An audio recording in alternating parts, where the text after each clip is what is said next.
Hey fam, today is Friday, November 5th, 2021. Coming up on Roland Martin Unfiltered, streaming live on the Black Star Network from Humboldt, Texas, just outside of Houston. We'll talk with the economy. Jobs report came out today. Great news when it comes to jobs. We'll talk with Dr. CECILIA ROUSE. She is the head of the White House Council of Economic Advisors on the economy and what is being done to improve it. Also, on today's show, opening arguments began in the trial of 3 white men accused of killing Ahmaud Arbery. We'll tell you exactly what happened there. Also, retired General Colin Powell, the first black Secretary of State, laid to rest today. They celebrated his life and legacy at the National Cathedral. We'll show you some of that as well. Also, we'll tell you about 2 men who have been exonerated. One spent 20 years in prison for a crime he didn't commit. The other had his charges dismissed after his arresting officer was caught on tape planting evidence. Also, Howard University President Dr. Wayne Frederick just finished up his State of the University address calling for an end to the student protests. Students are calling for him to resign. Also, we'll tell you about a Georgia school where students excel in academia through holistic and STEAM-related practices in our Education Matters segment, folks. And, yeah, we got a CAWP segment. Y'all, I'm in a church, so I can't cuss. You can't wait to show y'all what happened in San Diego. Oh, makes no sense at all. It's time to bring the funk on Roland Martin Unfiltered on the Black Star Network. Let's go. Whatever the miss, he's on it. Whatever it is, he's got the scoop, the fact, the find. And when it breaks, he's right on time and it's rolling. Best believe he's knowing. Putting it down from sports to news to politics. With entertainment just for kicks, he's rolling.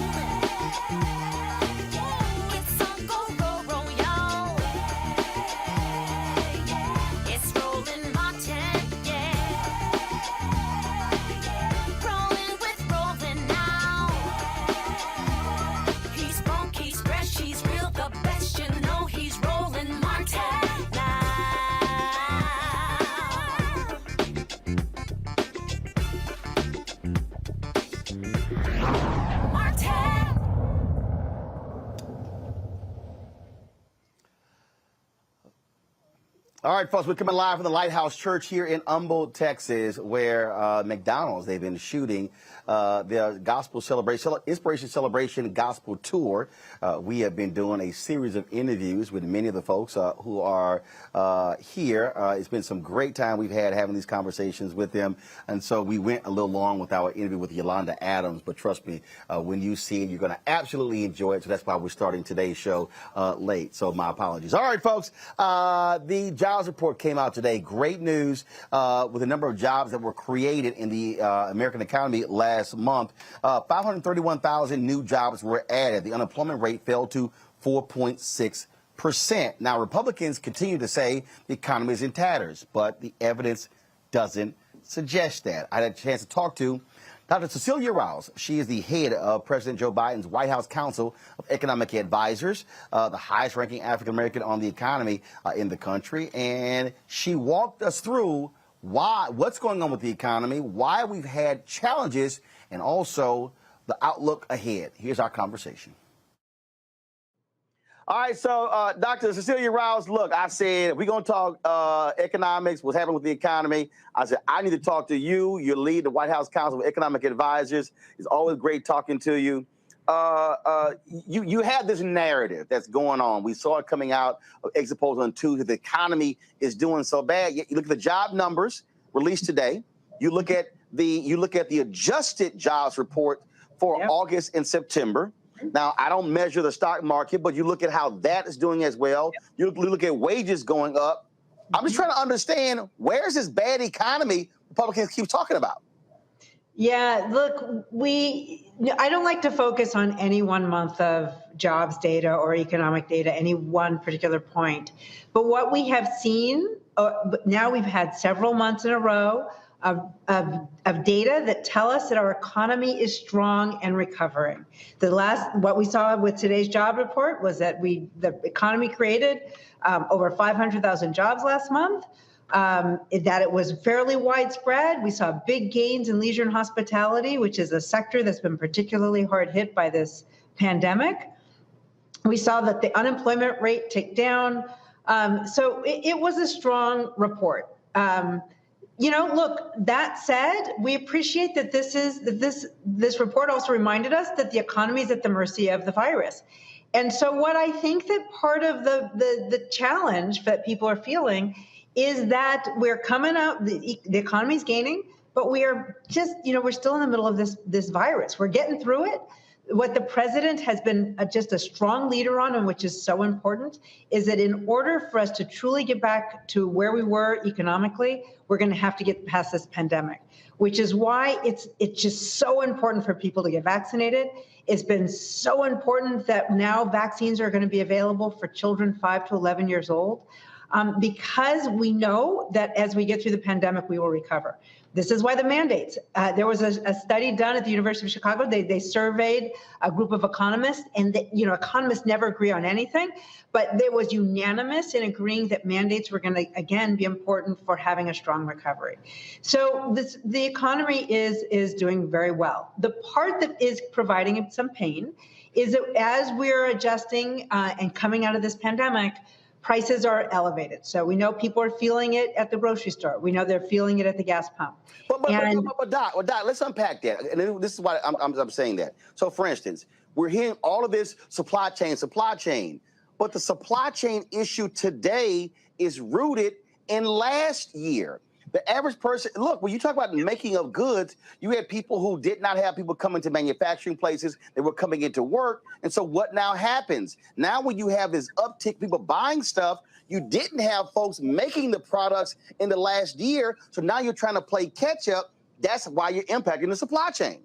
Well, that certainly is part of it, Roland. And then also part of it is that we gave people the resources to get through this pandemic, which has been unusual. Usually at this point in a recession, people would have been, not having money to put food on the table. They would have been struggling to pay the rent. We gave people through the American Rescue Plan the resources to get through. People are still getting, those who have children are still getting checks in the form of the child tax credit. And so people have had the resources to get through. So what they did, as they could not go to restaurants, they couldn't go to the cinema, they couldn't go to concerts, instead they bought goods. And so you're right, Roland, some of those goods weren't being made, but also people shifted what they were buying to buying stuff, to buying goods. And so we actually see coming through our ports, more goods coming through our ports than ever before. And our system just wasn't designed for that. As people feel confident that going out in public again, as people get vaccinated, as we get to the other side of this pandemic, where they start to go to restaurants again, they go to the movie theaters, they're buying those services, we will also see some easing of the supply chain. It's pandemic economics. We massively disrupted how we buy, how we consume. Right. We massively disrupted our chain, how the economic system works. And we're putting it back together. But fundamentally, our economy it continues to grow, continues to heal, and it's on the mend. Well, it's sort of like when I hear these people complaining about empty store shelves. Again, if you did not have the infrastructure to churn out the products and the items in a timely basis, you're going to be running out because you're not replenishing. Yep. Well, and also people are buying more than they were before. And so it really is this mismatch of the demand for the goods and the speed with which people are able to supply them. And let's face it, we need to get more people back to work, back employed. We understand that. And again, as people feel more confident that by going back to work, they're not going to be jeopardizing their health, we feel very confident that more people will be getting back to work as well, which will allow us to also be creating more goods. Explain for the audience when we talk about consumer confidence. When you see the narrative, when you see these constant stories, oh my God, how bad it is. I remember when the August and September jobs report came out, and it was doom and gloom. But then again, of course, we now see they've been adjusted upward. So part of this idea of consumer confidence is when you're constantly hearing that it's bad, then it's like, oh my God, I feel like it's bad, as opposed to being able to hear, no, this is these actual facts. From your vantage point, isn't driving the narrative also important? Explain to people really in a much broader way how the economy works. Like, look, the Trump folks always focus on the stock market, but the reality is most Americans aren't even in the stock market, so that can't be the main driver of whether the economy is doing well. That's right. At this moment, what we see the main driver of the economy being is the virus. As the employment numbers slowed down as the Delta variant picked up speed in the United States. Now that it's coming back down, people are feeling more confident about going back to work and to getting back in the marketplace. So it is very much about this pandemic. But again, the American Rescue Plan and the president's very effective vaccine team have made it possible for us to have, the vaccination. So we know that something like 70% of the adult population now has had at least one shot. And as more people become fully vaccinated, as our children get vaccinated, we'll all be so much safer to be getting out of the house. I do want to make one last note here, which is that people are complaining about the prices and they're not sure where this economy is going. The bills that Congress is considering now, the president's economic vision for Build Back Better, which is making investments in physical infrastructure. So that's our roads, bridges, ensuring we have broadband in every household, a high-speed broadband. But importantly, investments in people, in our human infrastructure. So that is ensuring that families have affordable childcare. That's ensuring that our childcare workers are paid good wages, universal pre-K, so that all of our children, 3- and 4-year-olds, have access to a high-quality pre-K setting, which we know pays for itself several times over, and is so important to our communities of color in particular, to have home health care system that actually works for families, so that people who want to both work in the outside of the home and can be assured that their loved ones are being taken care of. These are the kind of investments which we know are also really important for ensuring that we have continued economic growth. So we're getting through this pandemic. It will be a process, but we are making strong, steady progress. But we also know that the work is not done and that we have further investments we need to make in this economy.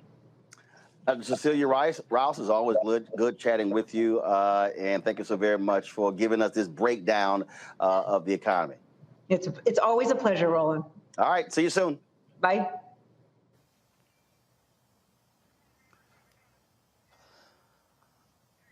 All right, folks, let's go to our panel. Joining us right now is Michael MHOTEP. He is the host of the African History Network show. Kelly Bethea, communications strategist, and also Ray Baker, host of the Public Agenda podcast. Ray, I'll start with you. This is the thing that I don't quite understand. Election was on Tuesday. You look at polling data, 70% of Americans say the country is going in the wrong direction. If you look at the economic numbers, you look at the jobs report, you look at the stock market, you look at wages going up. And the White House Democrats, to me, have a narrative problem. And frankly, I think they're not flooding the zone, Ray. Here you have an African-American woman, brilliant economist. Why in the heck aren't they putting her everywhere? Look, after today's report, the Commerce Secretary should have been out there. The White House Chief of Staff should have been out there. CECILIA ROUSE should have been out there. I sent the White House an email requesting her. That's how that actually happened. It wasn't like she was being offered up. They should be flooding the zone, putting their people everywhere. We dealt with 4 years of Donald Trump and his folks lying. Hey, Biden, Harris, y'all got the truth. Say something.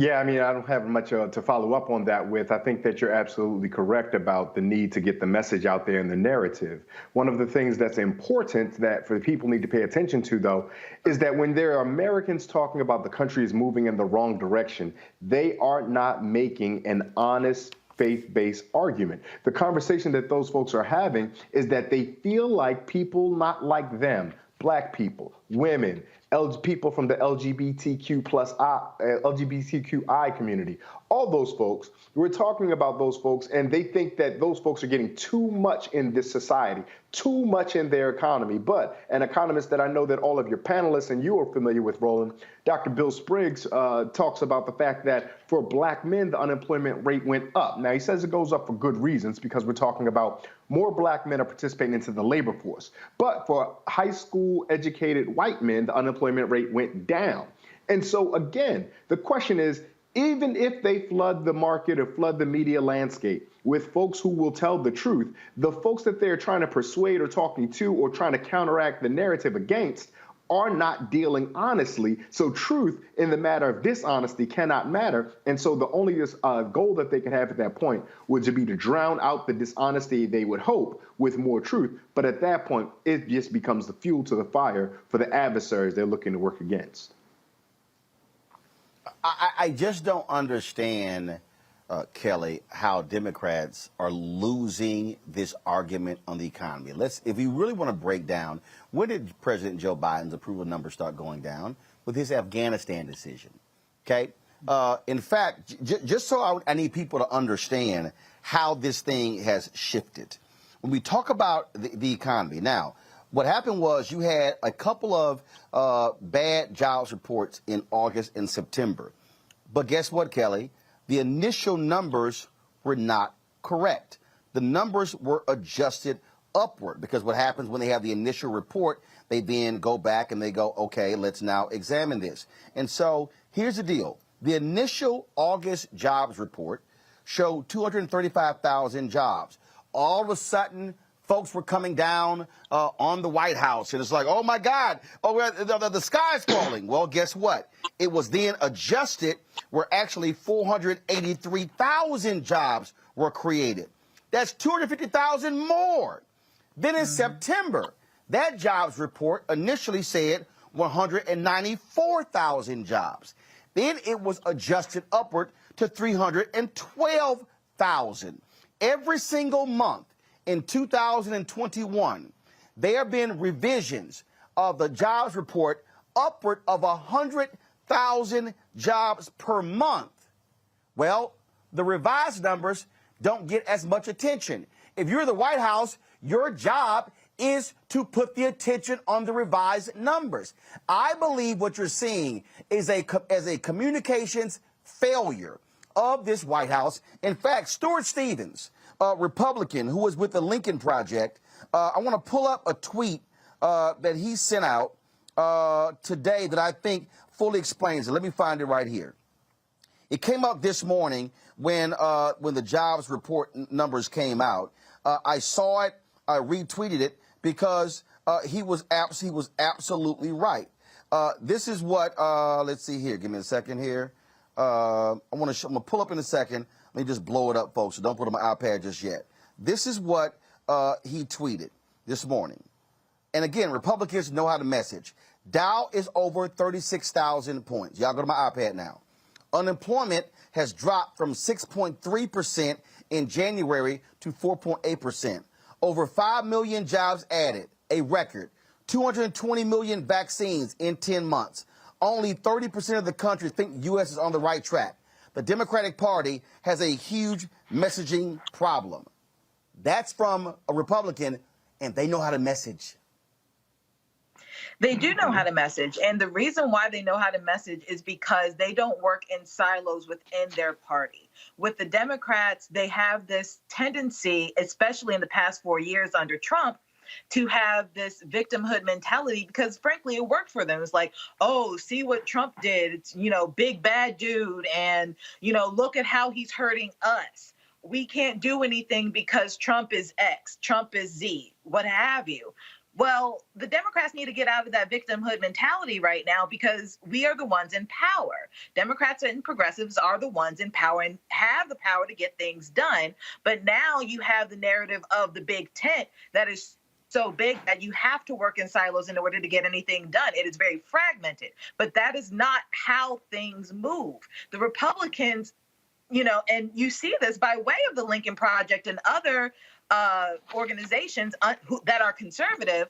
There are many opinions within the Republican Party, but what they do very well is, frankly, ignore the voices that they don't want to drive forward. Democrats don't do that. They just let everything out there, and whatever sticks is what they go with, as opposed to actually messaging what is going on and what they want to drive forward. The White House has one message regarding jobs.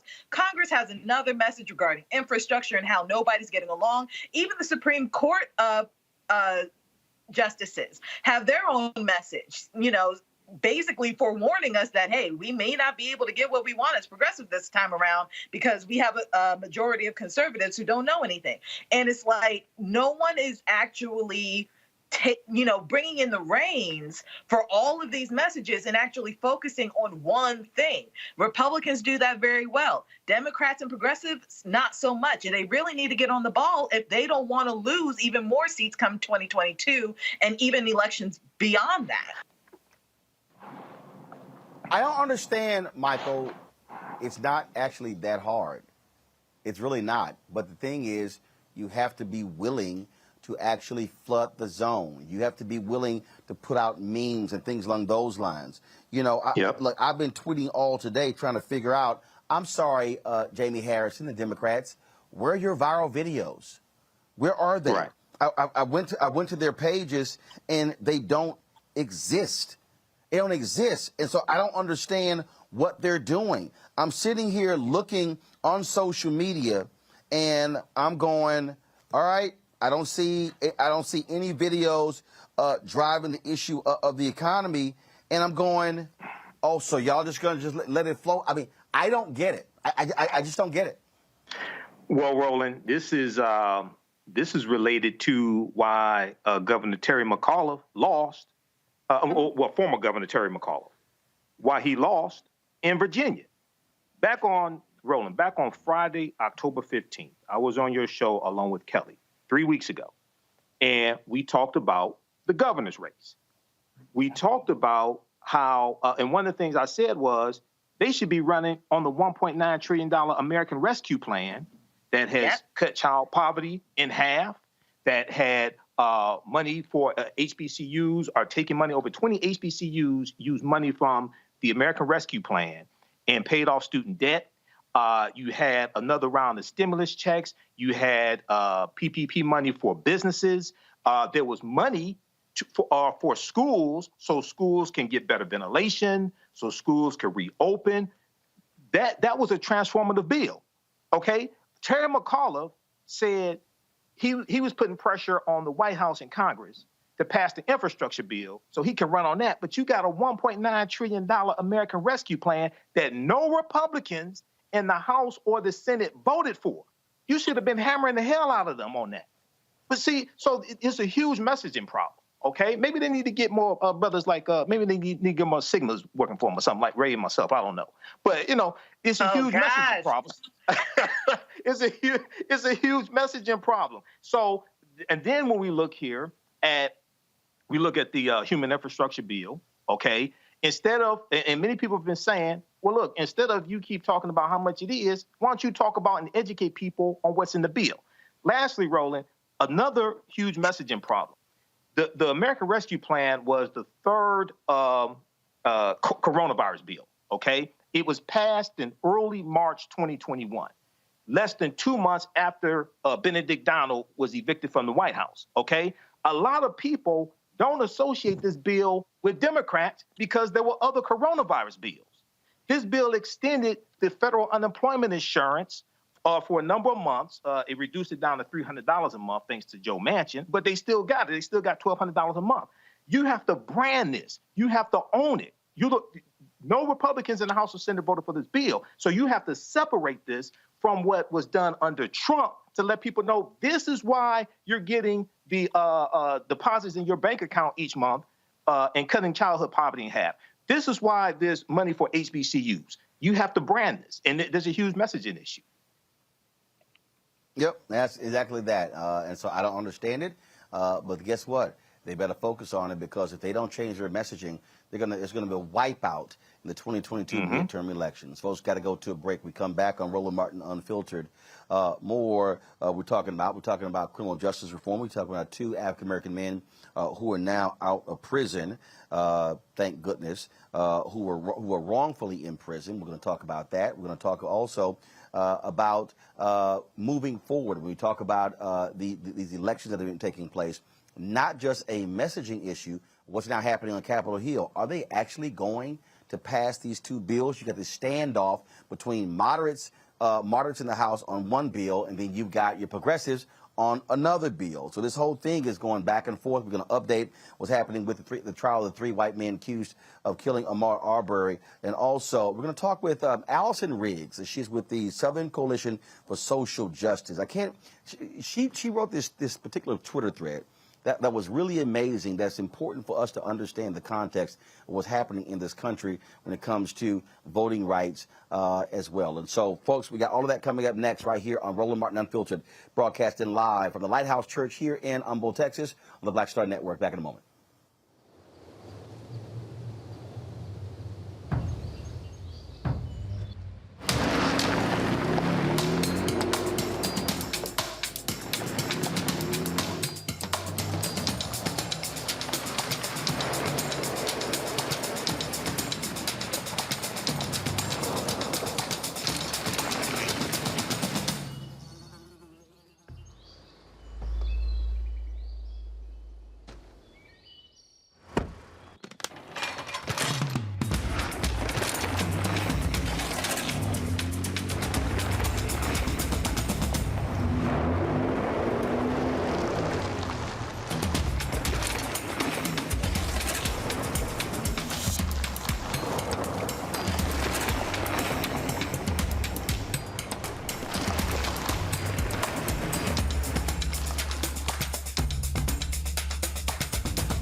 Betty is saving big holiday shopping at Amazon. So now, she's free to become Bear Hug Betty. Settle in, kids. You'll be there a while. Ooh, where you going?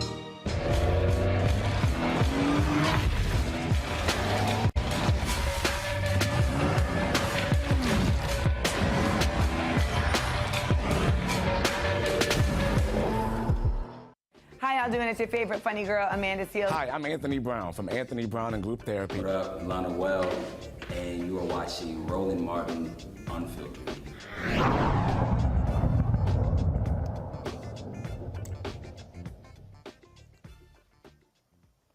All right, folks, welcome back to Roland Martin Unfiltered. One of the worst states in America when it comes to voter suppression and gerrymandering is North Carolina.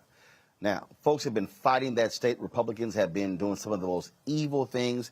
A federal court once ruled that there was laser-like precision of Republicans targeting black voters, where they struck down the racial gerrymandering. Well, now you have a new group of districts that have been approved, and North Carolina Republicans have truly lost their minds. We're talking about a state that's pretty much 50-50 Democrat and Republican, okay? Well, they have passed new congressional maps that would give Republicans for the next decade an almost 78% advantage in terms of they will control 78% of the congressional seats in the state. 10 of the 14 states will lean Republican, according to the nonpartisan Princeton Gerrymandering Project.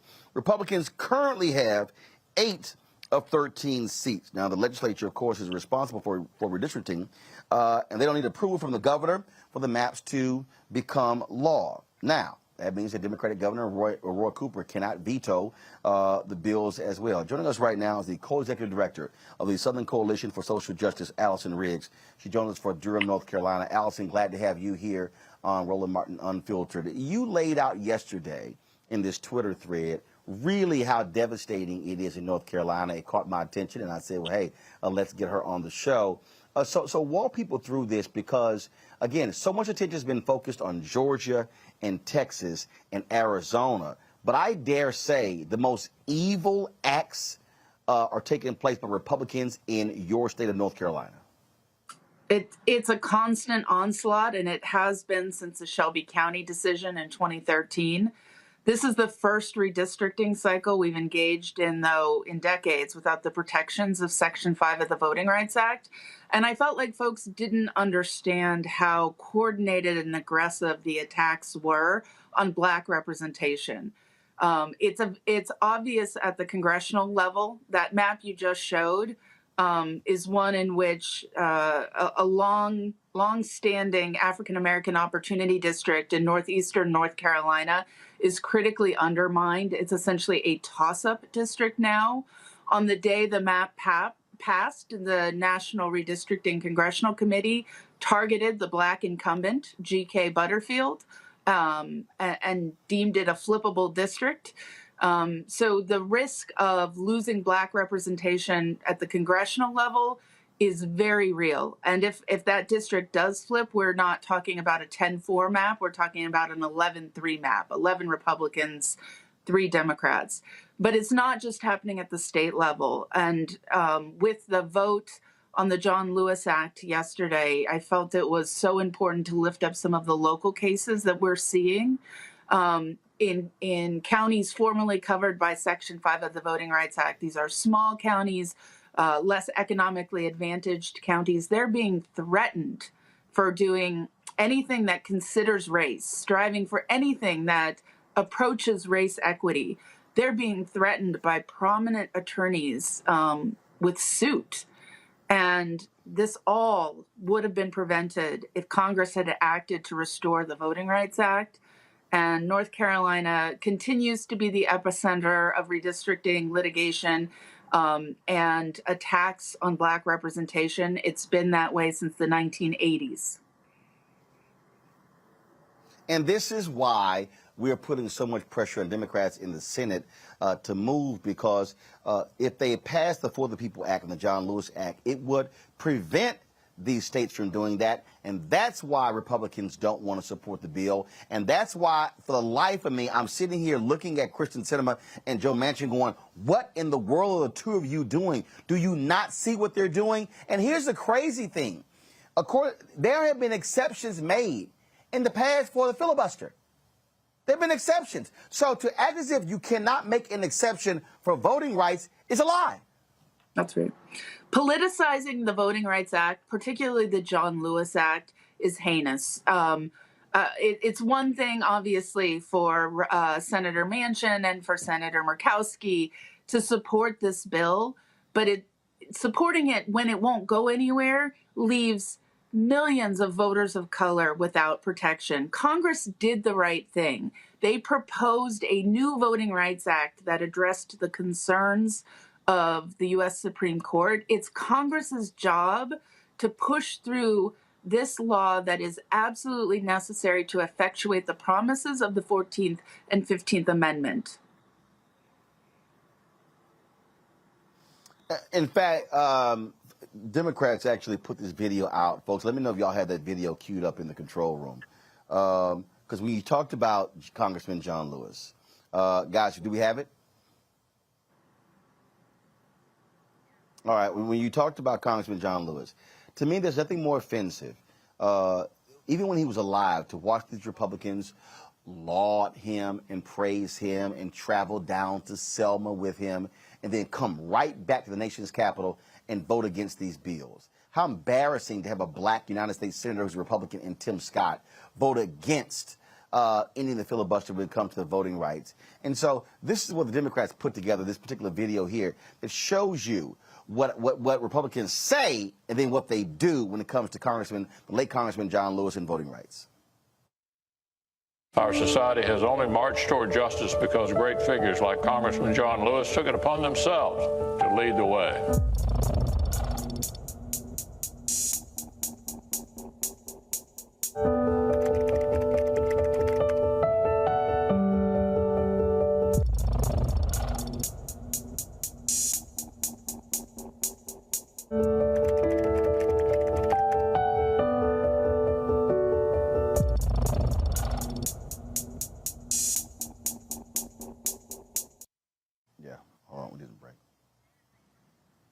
That's my point, Allison. They love praising Congressman John Lewis. No, they love pimping Congressman John Lewis, putting out quotes, things like that. But again, you're voting against the bill the man wrote. This is not dying.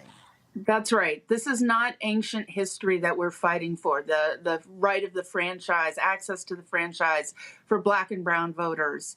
This is in our lifetime, in so many of my clients' lifetimes. They experienced what Representative Lewis did.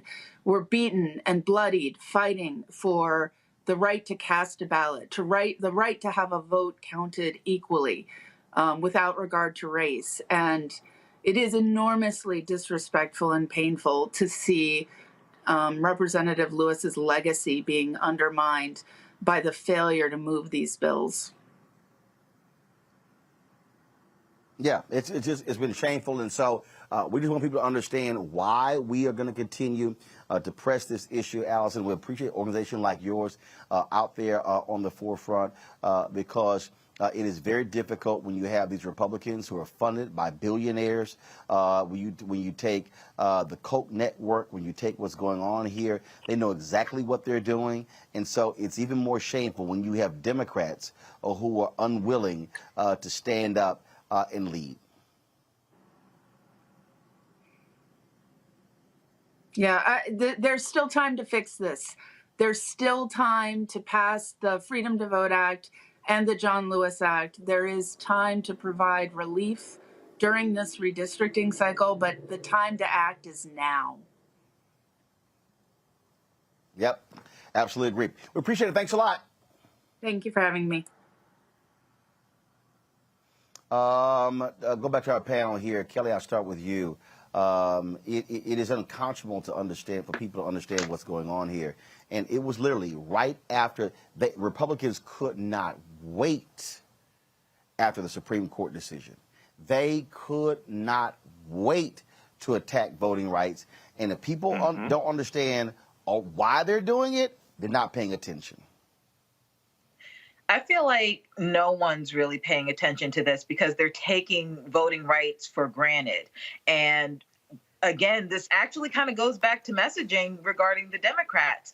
This is such an important issue, and yet it is put on the back burner so many times for infrastructure, for everything else. And I'm like, while those things are important, I need to be able to vote for the bridge that you want to put up. You know, I need to be able to vote for the initiatives that you want in place on my behalf, because that's how this country works. And Democrats fail at bringing that home. And what's worse, it's not just about disparaging the legacy of John Lewis at this point. We're talking about Elijah Cummings. We're talking about Alcee Hastings. On the Republican side, you can even argue that McCain's legacy is being disparaged on the Republican side, because at least McCain listened. And Republicans aren't even listening because they are so enamored with Trump and this just gutter level of conservatism that they're not even seeing the big picture of things outside of white supremacy. But on the other side, Democrats are just so inundated with victimhood that they can't see the big picture of them literally losing power and seats and, frankly, the party itself for the sake of their victimhood. So it's a cluster mess. It's a cluster mess all the way around at this point. Absolutely, Michael. I just think that, again, people who think that this is no big deal have to understand, if you were enjoying those checks that were passed by Congress in that particular bill, that pandemic bill, that don't happen unless Democrats control the House and the Senate. And so there's a direct correlation to folks who are in power to who they are able to elect. You have Republicans who control the majority of the American state legislatures. If they control even more of that, they're going to be enacting policies that are absolutely in complete disagreement with not just African Americans, but a lot of Americans. You know, Roland, what's taking place right now is the same thing that happened after Reconstruction ended. And in 1890, Mississippi changed their state constitution to institute poll taxes and literacy tests and to suppress the African-American vote in a state where African-Americans were the majority of the population. The other southern states followed this. South Carolina, Louisiana, Alabama, they followed this to suppress the African-American vote and lock us out of political power. And this is why you needed a Voting Rights Act in 1965, because of what happened after Reconstruction ended. So we have to understand this history and understand this backlash that always happens when you have periods of time that African Americans make advancements, okay? And lastly, this is why we have to put economic pressure on corporations as well. We have to use all those pressure points. Ray. One thing I would just complicate our conversation with when Kelly, and I don't mean to be contentious, but when Kelly says that, you know, the Republicans are not seeing the big picture beyond white supremacy is the big picture. Right? This is a fight for power. Sure. This is a fight for politics. Sure. This is a fight for resource. And so the United States has demonstrated there is no honor, morality, or nobility or principle among the dirty political power games that they play. Fred Hampton instructs us that war is politics with bloodshed, and politics is war without bloodshed. And so these ways that Michael alluded to, that Roland, you've been documenting for your audience for years, dating back to your time at TV One and before, that these ways that Republicans are playing in dishonoring and discrediting the language of the United States project, the rhetoric of justice, the rhetoric of equality, that those things don't exist in real life. And it invites us as Black people to not honor the United States' value system, but rather what our core values are. And if our core values actually are liberty and justice, then let's live up to that, not because that's a part of the American Constitution or because that's language that our nation has espoused, but instead because that's language that we move forward with. And so ultimately the ideology or the way to combat that, we cannot fight the American norms with tools from the American norms, because we've seen that the opposition is not playing by the same set of rules, if we would, that we would be playing by. And so those who care for justice must find ways and think about ways to organize and create new voters, to create the people, the organizing, largely around the organizing. And that's very local that organizing will be done that can truly address what these issues are that we are bringing to fore. That's right, folks. We come back. Going to go to a break now. We come back. We'll pay tribute to the life and legacy of retired General Colin Powell, who passed away a couple of weeks at the age of 84. His life was celebrated today in a national funeral taking place at the National Cathedral. We'll show you what was said when we come back right here on the Black Star Network. Oh, that spin class was brutal. Well, you can try using the Buick's massaging seat. Oh, yeah, that's nice. Can I use Apple CarPlay to put some music on? Sure, it's wireless. Pick something we all like. Okay, hold on. What's your Buick's Wi-Fi password? Buick Envision 2021. Oh, you should pick something stronger. That's really predictable. That's a really tight spot. Don't worry, I used to hate parallel parking. Me too. Hey, Really outdid yourself. Yes, we did. The all-new Buick Envision, an SUV built around you. All of you. Once upon a time, there lived a princess with really long hair who was waiting for a prince to come save her. But really, who has time for that? Let's go. Feeling myself. I'm feeling She ordered herself a ladder with Prime one-day delivery, and she was out of there. I want some hood girls looking back at it and a good girl in my tax bracket. Now, her hairdressing empire is killing it. And the prince? Well, who cares? Prime changes everything. Hey, I'm Dion Cole from Blackish. Hey everybody, this is your man Fred Hammond, and you're watching Roland Martin, my man, Unfiltered.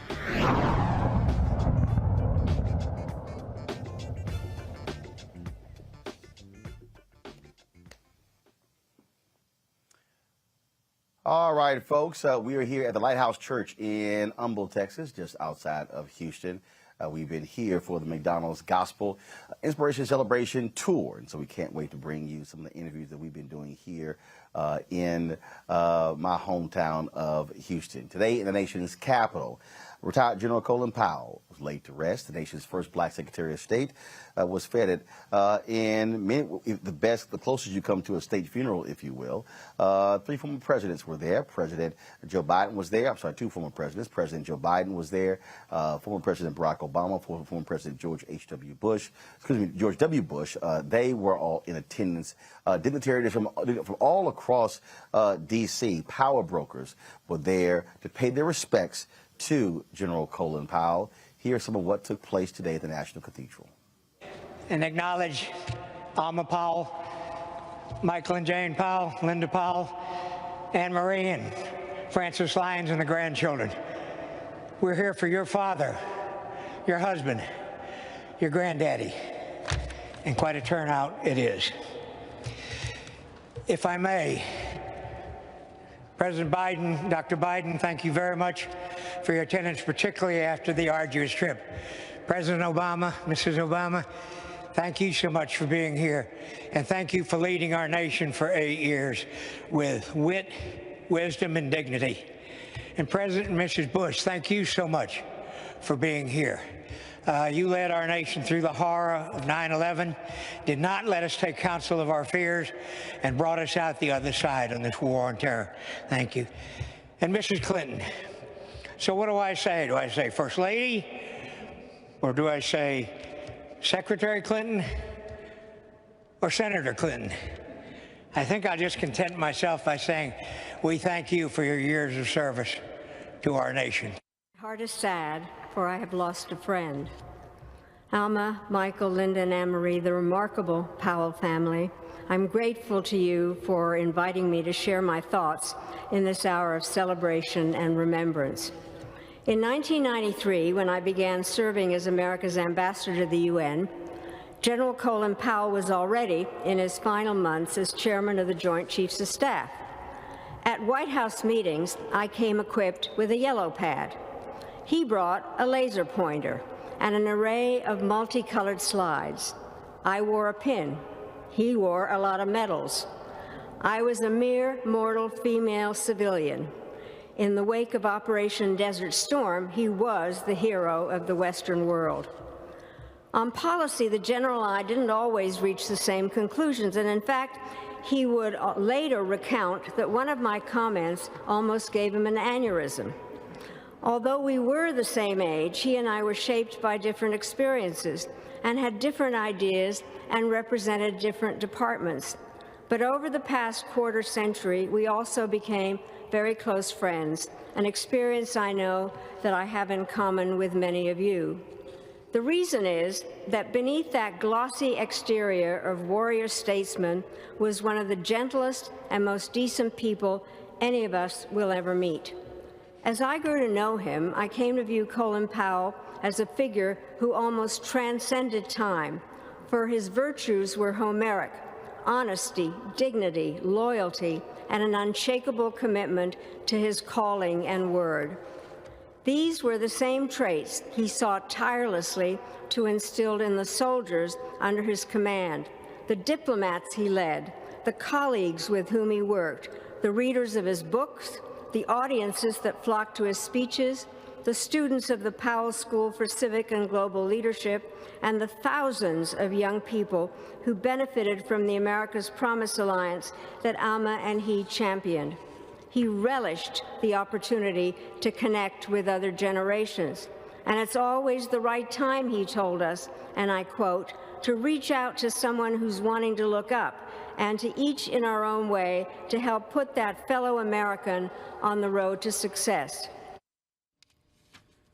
We walk through this life holding hands with the ones we love. They guide us. They pull us out of harm's way. They touch and caress us with love and kindness. One of my most powerful memories comes from holding my dad's hand. I was hurt very badly and lying in an ICU bed following a bad accident. It was the middle of the night, yet my father was by my side after a long day of work. I was squirming in pain and anguish. Without a word, he just took my hand and squeezed it with a father's love. It instantly relaxed and put me at peace. The last night of his life, I walked in to see him. Now he was the one lying in an ICU bed. He could not see or speak to me. So I took his hand, just as he had taken mine decades before. I knew everything was not going to be okay. I wanted him to be at peace.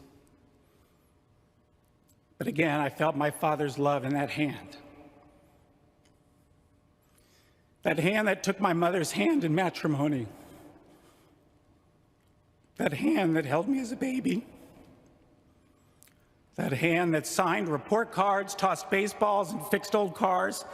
That hand that signed treaties and war orders, saluted service members, and gestured joyfully while telling a story. That hand is still now. But it left a deep imprint on the lives of family and dear friends, soldiers and sailors, presidents and prime ministers, and a generation of aspiring young people. Ralph Waldo Emerson said that the purpose of life is not to be happy, it is to be useful, to be honorable, to be compassionate, to have it make some difference that you have lived and lived well. My father made a monumental difference. He lived. He lived well. I've heard it asked, are we still making his kind? I believe the answer to that question is up to us. To honor his legacy, I hope we do more than consign him to the history books. I hope we recommit ourselves to being a nation where we are still making his kind. For as he said in his autobiography, his journey was an American journey. Colin Powell was a great lion with a big heart. We will miss him terribly.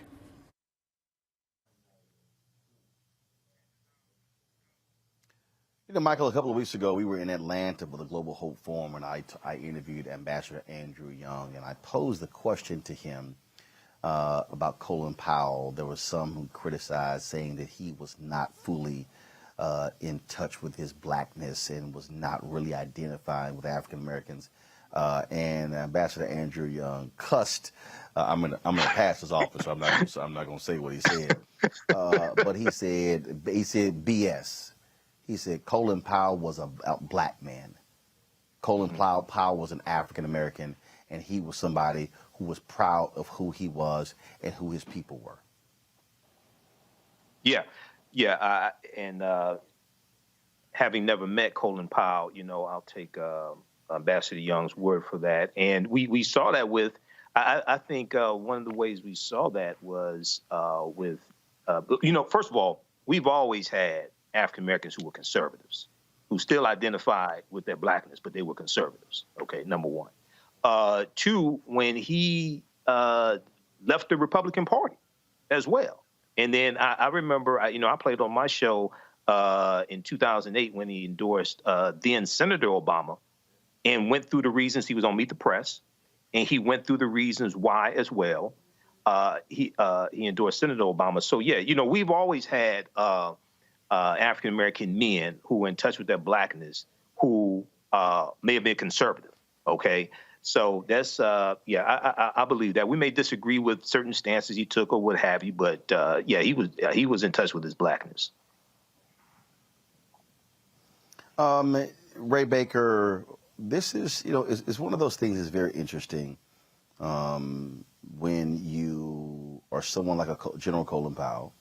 You rise to the ranks, Secretary of State, Chairman of the Joint Chiefs of Staff, National Security Advisor, working for largely Republicans. And so that sort of colors people's view. He was someone who served in the military. People have been critical of him, saying that he's responsible for the deaths of people, war and destruction. But the reality is you can apply that tag to anybody who served in the military. Your assessment of who he was, and again, to see the nation's power brokers turn out, pay their respects to such a man. Like Michael, I also don't know General Powell, never met General Powell, and I don't think it would be fair to make any type of an assessment of what type of man he was or who he was. We can only observe his political character, that which was in the public. And as you said, quite honestly, any person involved in the United States military industrial complex will have to wear the accusations of the crimes of the United States military complex. And he separates himself no differently from anyone else who would, like you pointed out, would rightly receive that criticism. Now, the idea of all of the power brokers and the people, the who's of the United States, the various presidents of the United States that came to acknowledge him, I think it invites us to call back to history, because those in history who were always well regarded, who were always given a statesman's funeral, if you will, were the soldiers. And it shows how important soldiers are to empire, and the vitality of soldiers to empire, and that even when we see a change of transitional power between one leader to another, and we're talking about nations that lack the more what we would call stability of the United States, it's often because the military has turned on the leader.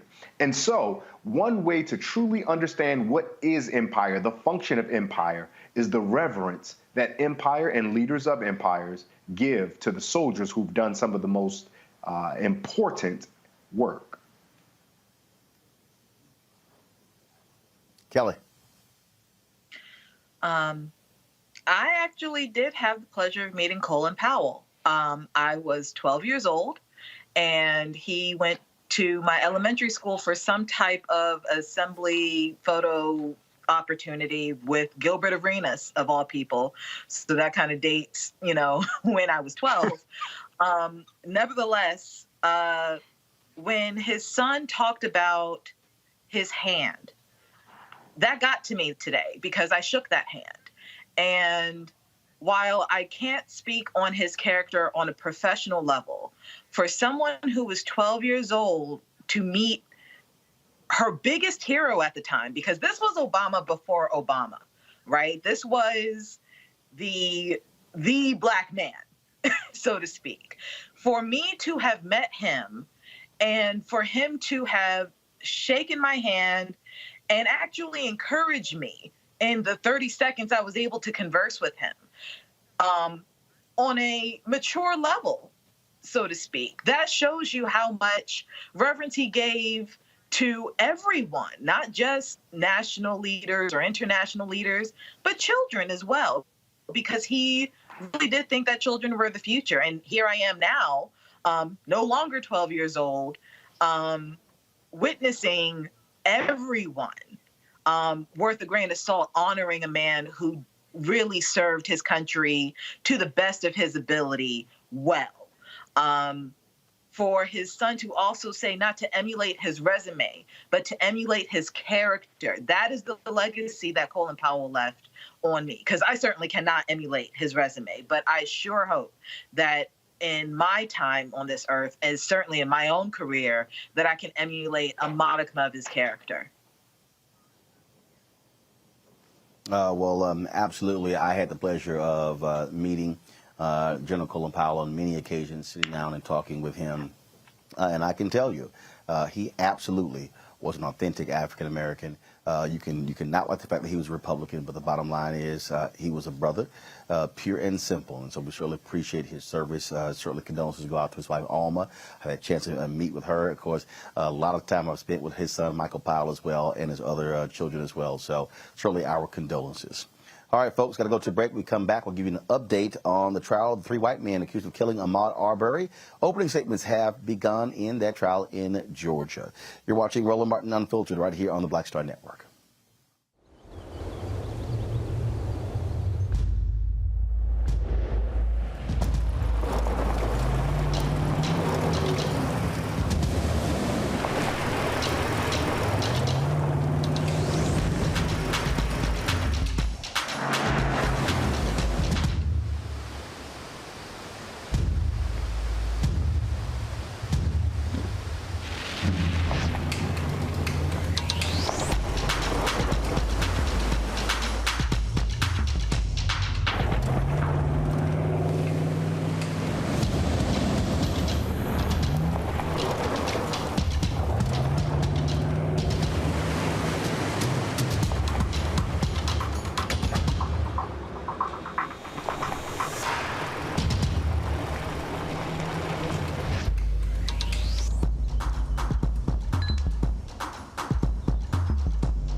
Maureen is saving big holiday shopping at Amazon, so now she's free to become Maureen the Merrier.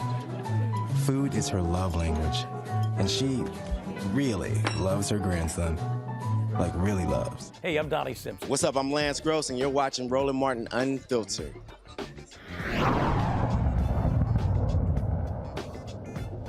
Black and missing, black and missing.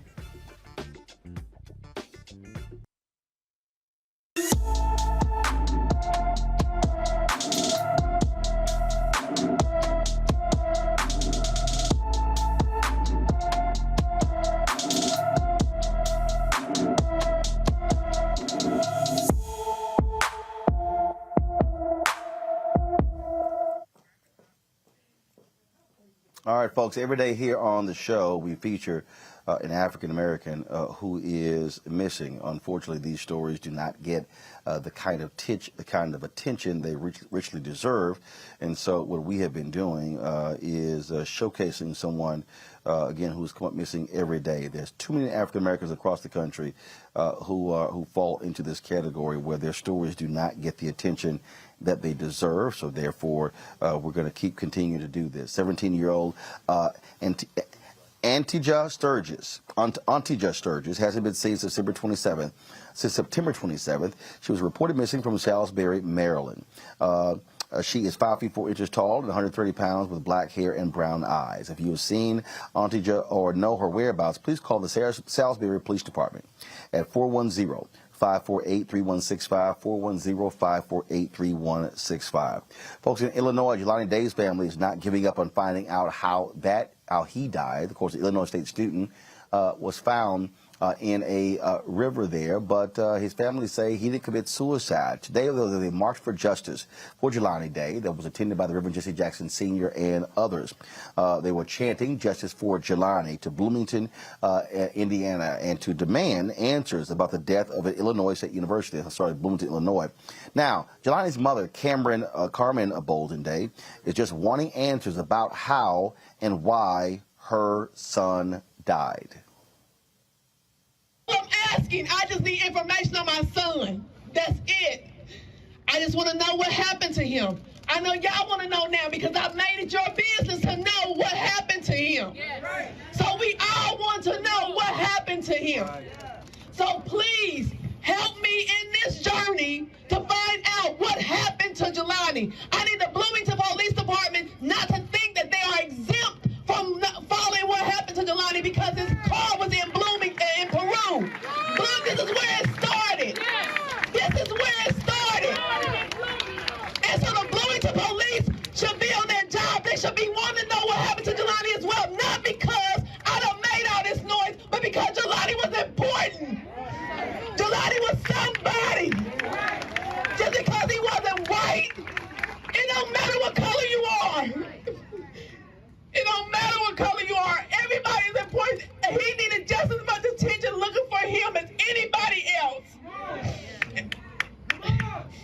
So that is why we are here today, and I thank you all again for joining me in this march, for joining me, because I want justice for Jelani, because whoever did this,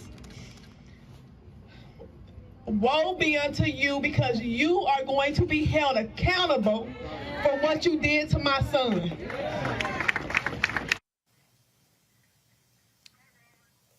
Let's now go to Georgia, where opening arguments began in the murder trial of the 3 white men accused of murdering Ahmaud Arbery. Disproportionate white jury is hearing the case 11-1. 11 whites, 1 African-American. Prosecutor Linda Dunikowski says the 25-year-old Ahmaud Arbery was killed based on the defendant's assumptions, not on evidence that he was a burglar. And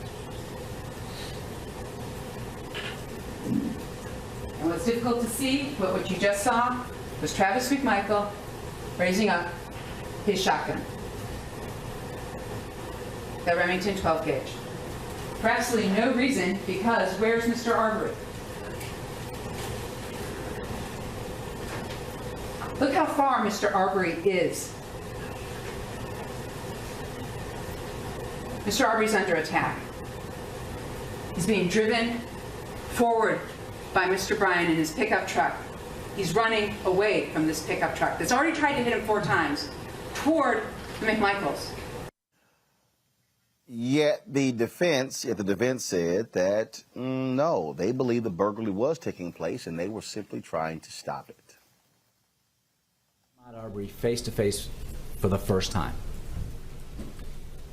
at Larry English's house, and then in Larry English's house. He's had a first-hand encounter. He knows that Ahmaud Arbery has been lurking around that house for no legitimate reason. Not authorized to be there. He's not working on the house, not doing anything but plundering around the house. He knows stuff has been stolen. It's probably the power. These things have a mind of their own. Just want to make sure. He knows stuff has been stolen because Larry English has told everybody that. He knows this guy has the audacity to go in the house despite knowing people are around and watching him. He knows he's possibly armed because he made that move to his left-hand pocket, waist. He has probable cause to believe a burglary has been committed. Defense team is simple, and that is they want to use Georgia's Civil War era law of citizens arrest to justify Arbery's killing. Now, it is a father and son, Greg and Travis McMichael. They armed themselves and pursued Arbery after spotting him running in their neighborhood. Their neighbor, William Roddy Bryan, joined the chase and recorded the cell phone video of Travis McMichael shooting Arbery at close range. This, Kelly, is going to be, again, first of all, you would think this is going to be a slam dunk for the prosecution, but the reality is you have these folks who believe in this stand your ground notion, and that could be very problematic when it goes to the jury. I would dare say the prosecution has started off on a very good note. I would think so too, especially when you heard defense's opening statements about what their theory of the case is. Like you said, the antiquated law regarding how private citizens' arrest is concerned, I just don't think it'll hold much weight, if any, especially when you're using terminology that is actually catered and really reserved for law enforcement, such as probable cause and, things like that. I mean, you're talking about private citizens. Probable cause isn't necessarily applicable to private citizens. It's applicable to police and their rationale as to why they can engage in with a private citizen, as opposed to private citizens engaging with other private citizens. The fact of the matter is, had they just minded their own business, Arbery would still be alive today. But another note that I just wanted to say, after looking at the footage of the trial today, and correct me if I'm wrong, I have yet to see a defense attorney for cases like this not be a white man. And I just feel like that's telling in cases like this, where the only representation that remotely can ascribe to that kind of rationale, can get into the head of a defendant in cases such as this, is white men. I have yet to see a white woman. I certainly haven't seen black men or black women or any other person of color or any other gender represent people like the defendants in this case, even Chauvin and the like. And I feel like that should show you just how biased the rationale is for a white man to engage with someone that he doesn't know simply because of the color of their skin. You know, it is interesting to watch this play out, Ray Baker, because what they're trying to lay out, this whole idea that he was stealing, they have no evidence.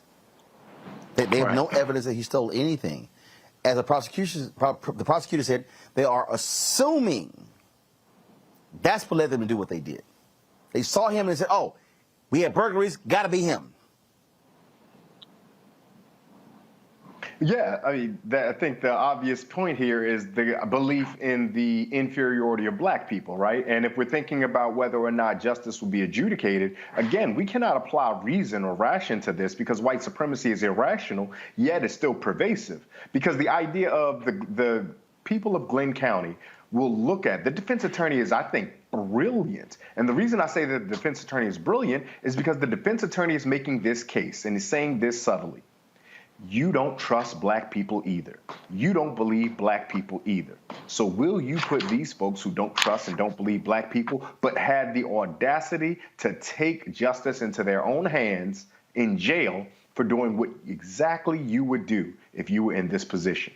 And this is why when we get verdicts of not guilty and for things that, as Kelly accurately says, looks very, very obvious and guilty, we black folks should not be surprised because this is not an impartial jury that is weighing both sets of case facts as though they're all legitimate and then going to come to a reasonable, rational conclusion. We assume Americans are rational, but again, we know we live in a white supremacist nation and we know that white supremacy is irrational. So why would we ascribe rationality to a community of people who have built the bedrock of their human value on something that is irrational? Michael. You know, Roland, I've been covering this pretty much every day on my show, and the citizens arrest law that they're citing, they're using this as grounds for chasing Ahmaud down. It wasn't just from 1863 in Georgia. It was when Georgia was part of the Confederacy and had committed treason against the U.S., and the law was targeting runaway slaves running away from Georgia plantations to run behind Union lines. That's where the law originates from, 1863. Now, there have been, we know the law has been repealed since after Ahmaud's killing, but there have been exceptions in that law regarding business owners, retail, okay, things like this. But you have to have either witness a crime, witness a theft, or have some type of knowledge of a theft, okay? Reasonable knowledge of a theft. Here, they didn't have, there was no evidence that he stole anything, committed a crime, anything like this. So, and something very important in the opening statements that lead prosecutor Linda Dunikowski pointed out is that when they confronted Ahmaud, they didn't say citizens arrest. They didn't say you're under arrest or anything like that. That wasn't said. So if you're claiming that you were making a citizen's arrest, why wouldn't you say citizen's arrest? Kind of basic, real basic.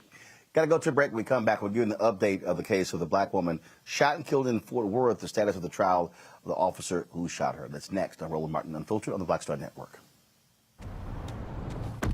Oh, that spin class was brutal. Well, you can try using the Buick's massaging seat. Ooh, yeah, that's nice. Can I use Apple CarPlay to put some music on? Sure, it's wireless. Pick something we all like. Okay, hold on. What's your Buick's Wi-Fi password? Buick Envision 2021. Oh, you should pick something stronger. That's really predictable. That's a really tight spot. Don't worry, I used to hate parallel parking. Me too. Hey. Really outdid yourself. Yes, we did. The all-new Buick Envision, an SUV. Once upon a time, there lived a princess with really long hair who was waiting for a prince to come save her. But really, Who has time for that? Let's go. Feeling myself. I'm feeling She ordered herself a ladder with Prime one-day delivery, and she was out of there. I want some hood girls looking back at it and a good girl in my tax bracket. Now, her hairdressing empire is killing it. And the prince? Well, who cares? Prime changed everything.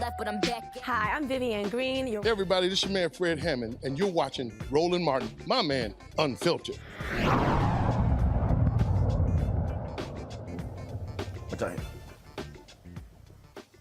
All right, folks, here in Texas, the trial of the Fort Worth police officer accused of shooting a black woman through the back window of her home while responding to a wellness check in 2019. That trial has been postponed. Aaron Dean's trial was scheduled to begin on November 16th, but Tarrant County court officials now say that date will only be a scheduling hearing, and Dean's case will not go to trial before November 29th. It's been more than 2 years since Dean shot 28-year-old Atiana Jefferson during a late-night wellness check at her mother's home, entering her backyard unannounced. If convicted of murder, Dean could get life in prison. Also, we want to talk about this other story that we found to be very interesting in terms of the state of black men who were frankly exonerated and again spending years in prison. Let's go to Maryland, where a man has been exonerated. He spent nearly 17 years in prison for a murder he did not commit. David Morris was convicted when he was just 18 years old for the 2004 murder of Mustafa Carter. Following a review of the evidence, a judge threw out Morris's conviction after determining Morris should have never been charged in the murder. The Mid-Atlantic Innocence Project brought the case to the Baltimore City State's Attorney's Conviction Integrity Unit in 2018, and it was Attorney Marilyn Mosby who agreed with that. And so he is free. A New York man has been exonerated after body cam footage shows police officers planting drugs on another person. A Staten Island judge threw out Jason Serrano's guilty plea to charges stemming from his March 2018 arrest. The judge cited body camera footage, which appears to show former NYPD officer Kyle Erickson planting drugs during a traffic stop. According to an NYPD spokesperson, Erickson has since retired from the force. It's amazing how quickly they will leave the force. Retiring. Versus getting fired, huh? All right, folks, real quick break. When we come back, we're going to talk Education Matters. Don't want to miss this, what a Georgia school is doing to get our students excelling. That's next on Roland Martin Unfiltered on the Black Star Network.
Maureen is saving big holiday shopping at Amazon, so now she's free to become Maureen the Merrier.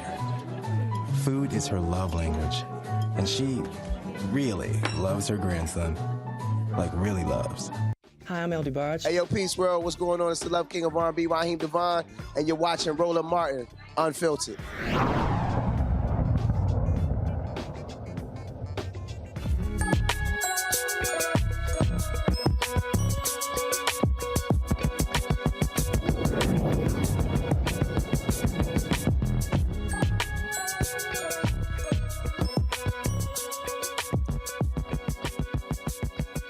All right, folks. Philmore Academy is a place where students can excel in holistic learning in the area of STEAM.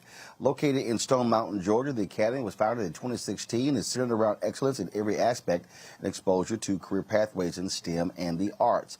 Sherry Fallon, founder and principal of Philmore Academy for Science and Arts. She joins us now from Stone Mountain, Georgia. Certainly glad to have you here. All right, Sherry. So what specifically are y'all doing there to achieve the kind of results where students are learning and getting interested in STEAM and the arts? Well, good evening. I am so honored to be on your show and share what we consider one of the best private schools in the state of Georgia. At our school, our focus, as you stated, was STEAM and performing arts. And what I found as a mathematics major and teacher is that quite a few of the students that I encountered did not believe that they could excel in math and science. And I'm a firm believer that if they see it, they can achieve it. So my goal is to allow our students to see African Americans that are doing great things in the fields of science, mathematics, technology, as well as the performing arts, with the hopes that they will then go on and believe that they can be the future scientists, doctors, producers, the Tyler Perrys, and give them that push that our students, quite frankly, don't necessarily get in a public school setting where the focus is only on testing. Guys, questions from our panel. Let me first up is Ray Baker. Ray Baker, your question for Sherry.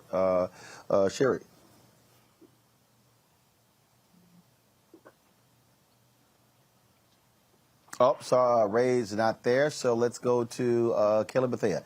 Kelly, your question for Sherry. Sure. Thank you for joining us today. When I was growing up, the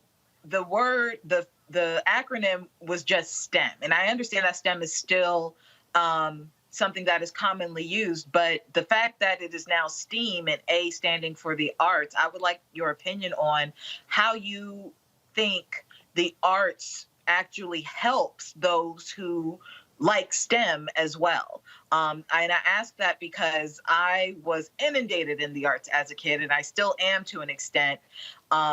And people don't really understand how people in STEM kind of sort of need the A that is in STEAM to make sure that, you know, they can do STEM well. So I just wanted your thoughts on that. Definitely. I totally agree. Definitely in the A, which being the performing arts, our students are naturally gifted. We're naturally talented. And so what the arts allow them to do is to actually build that self-confidence, being able to speak in front of people. For us, a lot of it is not only teaching them academically, but building them holistically. So they have to be able to present themselves in front of people. It could be a crowd of one. It could be a one person or 100 people. But in the arts, it allows them to actually speak articulately in front of, you know, whomever. A lot of what we do too is access to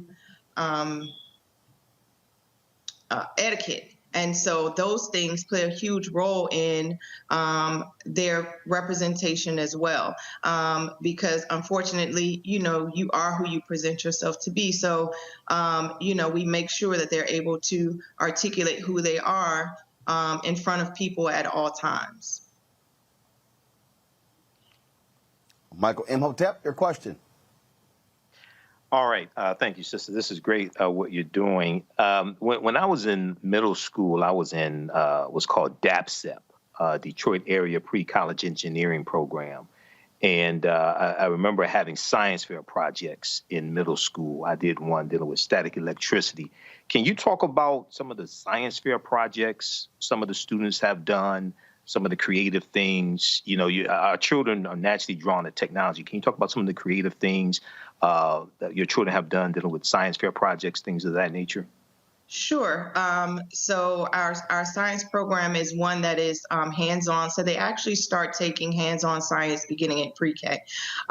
So weekly, they're doing those experiments. They're doing nature walks. They're actually learning science through doing. And I can recall when I was a child, I wasn't as amazing as a science student as I was a math student, because they didn't bring the science to life for me. And so for our students, they are required to do science fair projects. This allows them to, go through the scientific method. And of course, the higher up they get in grade, the more is expected, of them through these science fair projects. We have local people from the community that come in and judge the projects. And they learn so much from it because they're able to actually present their projects, which is something that they've done, to someone else. And I'm a firm believer as a 22-year educator that if you're able to teach someone else, then you've truly internalized it. Right. Thank you. All right, then. Look, we certainly appreciate the great work that y'all are doing. Certainly, we hope that the students are getting the best that they can. Look, and I do believe the arts is a critical component. It needs to be in every single school. It played a huge role for me growing up, and so glad to see that it's certainly of importance at your school. Thank you so much. All right. Folks, when we come back from the break, HBCU Connect, Howard University students, they want Wayne Frederick out as president. He wants the students to end their protest. We'll give you that update on what's happening on the campus of HU when we come back on Roland Martin Unfiltered on the Black Star Network. Oh, that spin class was brutal. Well, you can try using the Buick's massaging seat. Ooh, yeah, that's nice. Can I use Apple CarPlay to put some music on? Sure, it's wireless. Pick something we all like. Okay, hold on. What's your Buick's Wi-Fi password? Buick Envision 2021. Oh, you should pick something stronger. That's really predictable. That's a really tight spot. Don't worry, I used to hate parallel parking. Me too. Hey. Really outdid yourself. Yes, we did. The all-new Buick Envision, an SUV built around you, all of you. Betty is saving big holiday shopping at Amazon. So now, she's free to become Bear Hug Betty. Settle in, kids. You'll be there a while. Ooh, where you going?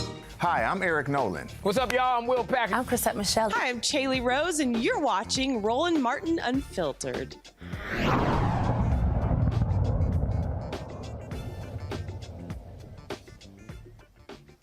The Blackbird takeover continues at Howard University. The students there continue to demand changes. Now today, during the State of the University address, President Wayne Frederick called for the students to end the protest. He said while he hears the demands of the students, he's doing his best to make sure that Howard is being taken care of for current and future students. Let me start by saying the current events that are taking place on campus are very important. And I hear the concerns. I want to be absolutely clear about that. I also, I'm empathetic with the students who have concerns. Whether one student had mold in his or her room or one student was affected by Wi-Fi, that's more than enough. And certainly we apologize for anybody who was inconvenienced in any way, shape, or form. I do want to emphasize that the team has been working diligently to rectify those circumstances as well. And rather than continue to put out a counter-narrative through the media and social media, which I know has been frustrating for alum and others, what we have tried to do is to focus on the issues at hand and to manage those issues as well as we can. We have a responsibility as a community who are primarily of the university to make sure that we do the work that has to be done, because while people may join the caravan, while we have difficulty, they will go away soon after, and we will be left to do what has to be done to do that. Now, this afternoon, the students held a news conference where they called for the resignation of Frederick as president of Howard University. Since October 12th, the students have been occupying the Blackburn Student Center, making several demands, which includes dealing with the issue of housing, as well as other issues as well. Now, let's talk about Tuskegee. Well, they are making changes there after the band announced they were not going to perform because of issues with the band. They have replaced a band band director John Leonard with Warren Duncan as the acting band director and hired an assistant to manage the band's day-to-day operations. Since last month, band members have been protesting by refusing to participate in university-sponsored and organized social events, citing a lack of resources and leadership. I think what this says here, Michael, is that students understand the power. If they know the value of bands, they're saying, hey, no band, who will be at halftime? And so what you're seeing is the leveraging of their sort of influence. You see what's happening on Howard University's campus as well. I think, look, these HBCUs and other universities are going to have to deal with a reckoning when it comes to students making demands when they want things to be better on their campuses. Absolutely. You know, the students are realizing the power that they have. They realize the university is making money off of them. And this reminds me of when you had surrounding the Black Lives Matter protests and sports, NBA, what have you. This reminds me of NBA players, NFL players leveraging their power to make money for these white team owners, leveraging that power to push their agendas also. And this is what they're realizing here as well with the HBCU ban. So yeah, definitely, we need more. And what you And Kelly, what you have here, the university is trying to also strike this balance of wanting to listen to the students but not give in to their every whim. This standoff that's happening at Howard University looks like it's going to continue, and the students are making it clear they're not going to go anywhere. And they shouldn't, right? I don't really speak too much on Howard University because I did not go to that institution, but I am an HBCU grad. What I will say is that considering the money that is poured into that school year in, year out, either by way of endowment or straight up tuition, the conditions in which these students have been under for years. And I want to make that clear. This is not a new occurrence with Howard University. I have had friends there. I've had family members go there. And the complaints that are coming out of the students now have been there for decades. In some capacity. So the fact that it is ongoing as the school's reputation is becoming even more solidified on the national scale, it is really disappointing. And I understand the students' frustration with it all. This is not something that can be swept under the rug by way of a president basically dismissing the concerns as, just a student protest. That is not what this is. The students understand their power at that school.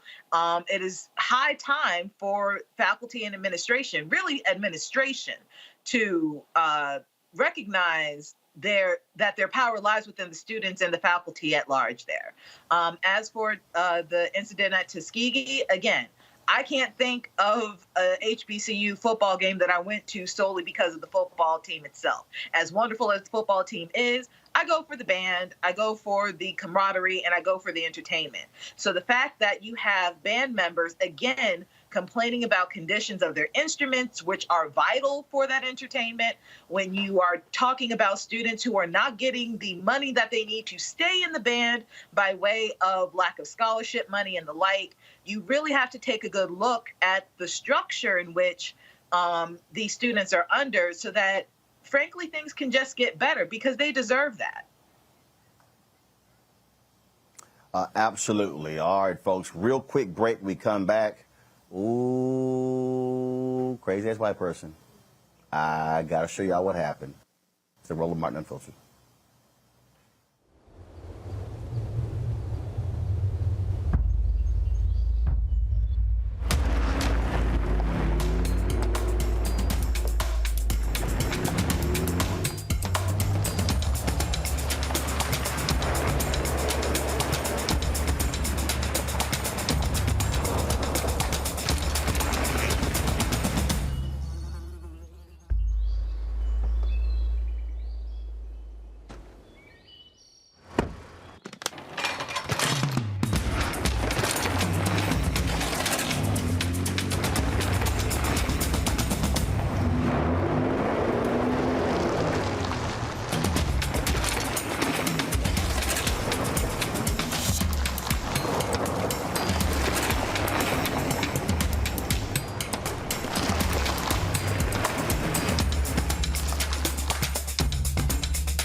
Bishop TDJ. How y'all doing? It's your favorite funny girl, Amanda Seals. Hi, I'm Anthony Brown from Anthony Brown and Group Therapy. What up, Lana Well, and you are watching Roland Martin Unfiltered.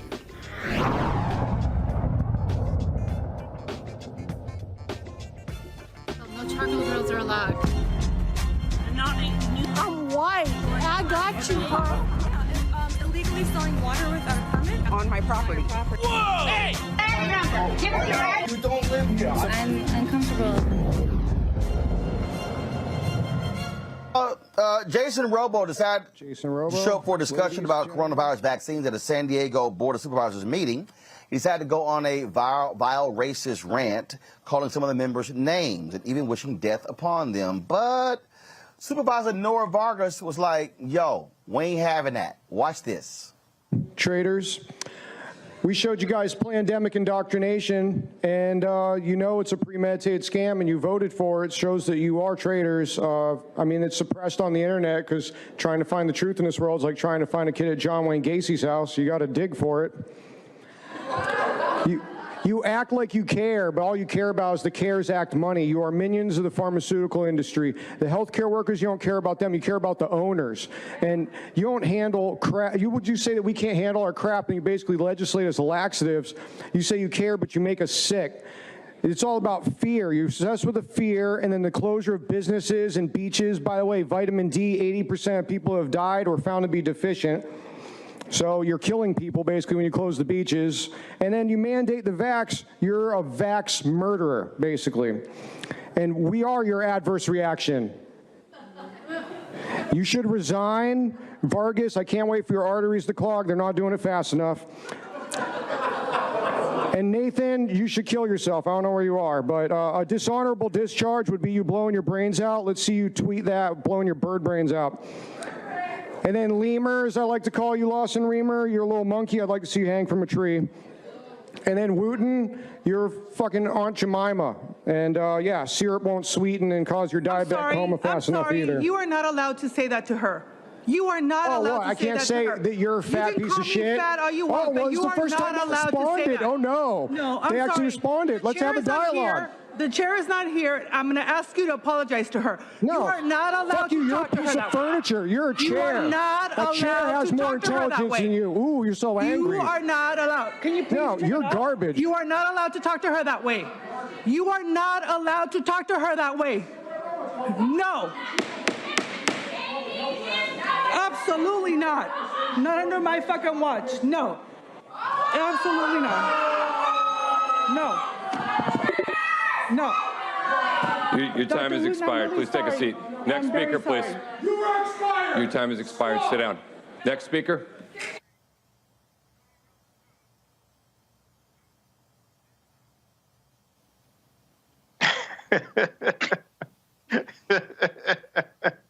So, Micah, what trips me out, they get mad because she cussed, but he cussing everybody out. Yeah, well, you know, this is maybe the people who were upset that she was cussing, maybe they agreed with Jason Robo. You know, I don't know. But what you have here is you have this weaponization of white grievance combined with anti-vaxxers, combined with people against wearing mask mandates, all of this, school closings, trying to save lives, you know. So, and then he talks about closing beaches, lack of vitamin D, things like that. Some of that is true with coronavirus, but also white people are dying because of skin cancer. So maybe he should go lay on the beach. I don't know. But so we just have to realize that this has to be combated. This is all tied to critical race theory, attacks on critical race theory, and critical race theory not being taught through K through 12. So this is what these are going to be talking points during the 2022 midterm election. So we have to be prepared for this. Well, Kelly, Jason got fired from his job after this rant went viral, as well as he should. I was surprised he had a job. He sounded so ignorant. I'm glad that he got fired, because you don't need to be in any type of situation in which you're interacting with anyone with that kind of attitude. But more to his rant in general, white people want to be oppressed so bad. I mean, I don't get it. I really don't get it. Like, if you're already at the top of the food chain, according to y'all, why would you want to be oppressed? I don't understand. There's nothing glamorous about oppression. There's nothing, you know, cool about being disenfranchised. And it's like, they try so hard. It's beyond grasping at straws at this point. They really just put themselves through the ringer in order to look like they're oppressed, and they're not oppressed. They're not. So the vitriol coming out of this man's mouth and his aura in general is just baffling to me, because he really has nothing to complain about. The fact that he, like, when he was talking about the vitamin D deficiency, I felt like he was more upset about the fact that the beach closed down more so than him not getting enough vitamin D. I mean, take a pill for that. But again, like, that's not oppression. It's not. Look, you got some crazy deranged people, and the bottom line is he's nuts, and I'm glad he lost his job, and hopefully somebody black will replace him. All right, folks, programming note, I'm going to be on Tiffany Cross's show, The Cross Connection, tomorrow on MSNBC at 11 a.m. Eastern, 10 a.m. Central, so be sure to set your DVRs. Monday, special time, we'll be live at 8 p.m. Eastern, 5 p.m. Pacific. I'll be in San Diego for the Anthony Anderson Celebrity Golf Tournament. Looking forward to having Anthony on the show and a bunch of his other buddies there, so it's going to be a great show for us. And we'll be broadcasting from Los Angeles all next week. We're shooting more episodes of our show, Rolling with Roland, for the Black Star Network. So we'll be in LA, San Diego, Monday, Los Angeles, Tuesday, Wednesday, Thursday, Friday, and looking forward to that. Folks, if y'all want to support us, be sure to download the Black Star Network app. Our goal is to have 50,000 downloads by December 31st of this year. And so all platforms, Apple phone, Android phone, Roku, as well as Amazon Fire Stick, Samsung TV, Xbox as well as, of course, Apple TV and Android TV as well. If you want to join our Bring the Funk fan club, every dollar you give goes to support this show. Cash App, $RM Unfiltered. PayPal is R Martin Unfiltered. Venmo is RM Unfiltered. Zelle is Roland at RolandSMartin.com. Roland at RolandMartinUnfiltered.com. Shout out to Amazon, Nissan, Buick for being partners with us here at Roland Martin Unfiltered. And of course, I cannot wait for us to show you some of the interviews that we'll be doing here for the McDonald's Inspiration Celebration Gospel Tour. We're here at the Lighthouse Church here in Humboldt, Texas, outside of Houston. And so it's going to be great. We're going to be streaming this concert live on BET on December 12th. We'll have a lot of our coverage and breaking it down for you. It's going to be great. Trust me, you're going to enjoy it. Yeah, I got to go. We always end the show every Friday showing those who contribute to our show. We'll do that right now. To Pastor Keon, thank you very much for allowing us to use your office as our grounds here. And so we appreciate it. Thanks a lot. And all the people here who have made our life a lot easier. And to all the folks at McDonald's for hanging with us as well. That's you, Jasmine. That's you. I'm looking at somebody right. You know what? I don't know if I want to give her. If y'all go to my YouTube channel, and see the video I posted of these unbelievably awful snacks that were purchased. You know what? I didn't put a photo. I didn't put her photo up there. I really didn't. I should have. But, you know, she's a little special. She's a Howard University graduate. I don't know where she got them snacks from, y'all. But all I'm saying is, oh, my God, ain't nobody black eating them snacks. And so I'm just saying, I don't want to call no names. I'm trying not. I told her I wasn't going to call her name. Okay, I'm not going to give her a shout out. So, Heather, good to see you. Heather didn't buy the snacks. Jasmine didn't buy the snacks. I ain't gonna say who bought them snacks. All I know is she's a Howard University graduate. Lord have mercy. And so I'm just saying, but ooh, Lordy, Miss Claudia. Y'all, go watch the video. I want y'all to go watch the video, please. Go watch the video, y'all. I'm telling you, if y'all want to see some off-brand snacks, remember how you grew up and your parents would come home and they couldn't afford Lay's and they bought them other chips? She bought some cauliflower snacks, and I'm like, girl, what's wrong with you? Oh my God. Y'all don't understand. Y'all don't understand.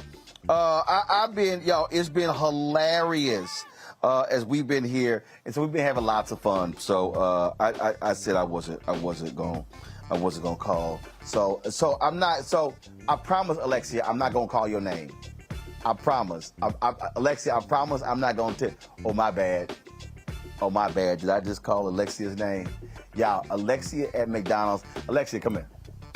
Alexia sitting over there. Come on, Alexia. Come on over here. Come on, Alexia. Come on. First, I want everybody. I'm gonna try to see. Alexia got these shoes on. And she, come on, Alexia. Come on. I told you, Alexia with McDonald's. She's absolutely wonderful. She's great. But Alexia will never go shopping again. Alexia, I promise you, we will never let you go shopping again after you bought those snacks. It's not gonna happen. It's not gonna happen. But I love the color. I love the shoes. I love the, yes, you're coordinated. She went to Baskin Robbins. She got all the flavors. All 31. She wearing all the colors right now. And so looking all chic in your leather jacket. But we can let you buy snacks anymore. Not gonna happen.